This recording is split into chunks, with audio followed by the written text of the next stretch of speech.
menggendong-gendong nama Indonesia guys. Dan full time pada akhirnya guys ya, Persib Bandung atau Maung Bandung guys ya bisa mengalahkan Selangor dengan skor 2-0.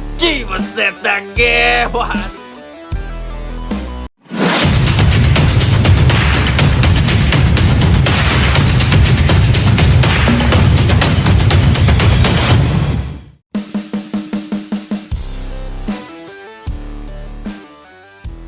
Se-Malaysia menanggung malu, Selangor hanya jadi beban, dihajar Persib 2-0 di ACL TWO, kekalahan yang menggores wibawa sepak bola Malaysia di Asia.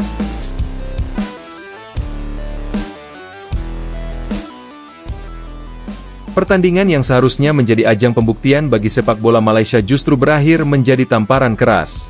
Selangor FC, salah satu klub tertua dan paling bergengsi di Malaysia, harus menanggung malu setelah dihajar Persib Bandung dengan skor meyakinkan 2-0 dalam laga ketiga grup G AFC Champions League 2, ACL 2, 2025-26 yang digelar di Stadion Gelora Bandung Lautan Api, Kamis malam, 23 Oktober 2025. Kekalahan ini bukan sekadar kehilangan 3 poin.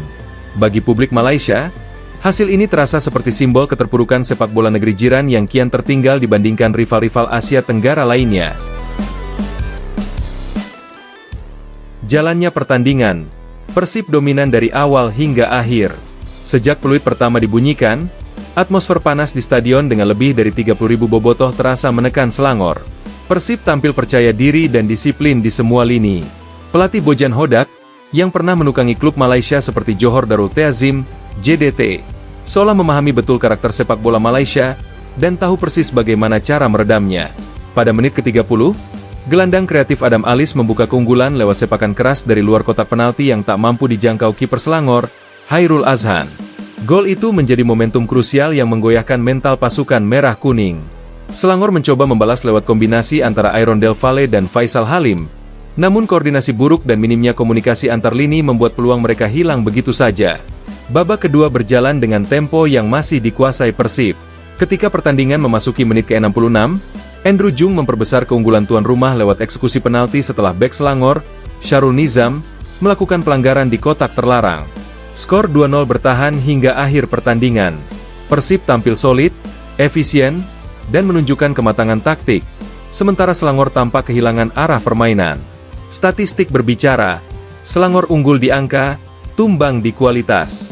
Meski secara statistik Selangor menguasai bola hingga 53%, angka itu tak berarti banyak. Mereka hanya mampu melepaskan 2 tembakan tepat sasaran dari total 10 percobaan.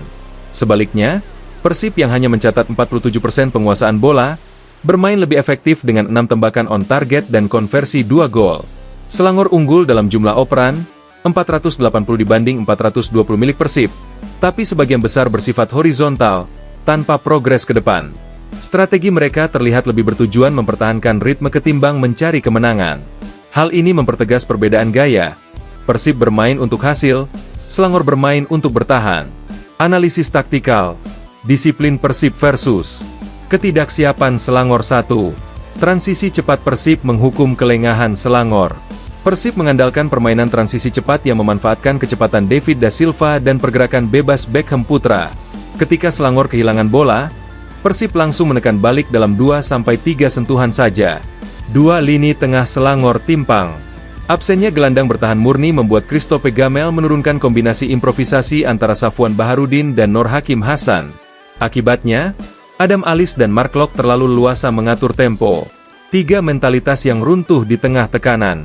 Begitu gol pertama tercipta, Selangor terlihat kehilangan fokus. Gestur pemain seperti Faisal Halim dan Quentin Cheng menunjukkan frustrasi. Sementara Persib justru makin nyaman memainkan tempo dan menekan. Reaksi publik Malaysia, dari kekecewaan hingga sindiran. Kekalahan ini langsung menjadi trending di media sosial Malaysia.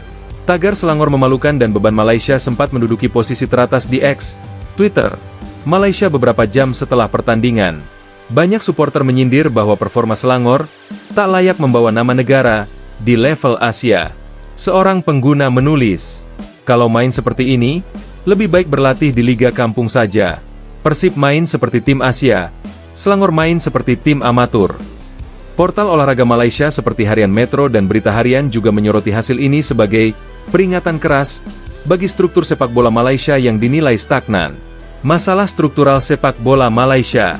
Kekalahan Selangor bukan semata karena buruknya performa satu klub. Ia adalah gejala dari persoalan yang lebih dalam, sistem sepak bola Malaysia yang belum matang, ketergantungan pada pemain asing. Banyak klub Malaysia, termasuk Selangor, mengandalkan pemain asing sebagai motor utama. Ketika pemain impor seperti Aaron Del Valle atau Rickmond Bokye tidak tampil maksimal, permainan tim langsung melemah. Kompetisi domestik kurang intens. Tempo Liga Super Malaysia jauh lebih lambat dibandingkan Liga Indonesia yang lebih keras dan cepat. Akibatnya, ketika menghadapi klub-klub ASEAN yang agresif seperti Persib, Selangor kesulitan menyesuaikan diri. Kurangnya investasi pada akademi. Malaysia sempat berjaya di level junior lewat proyek NFDP, National Football Development Program, tetapi kontinuitasnya terputus.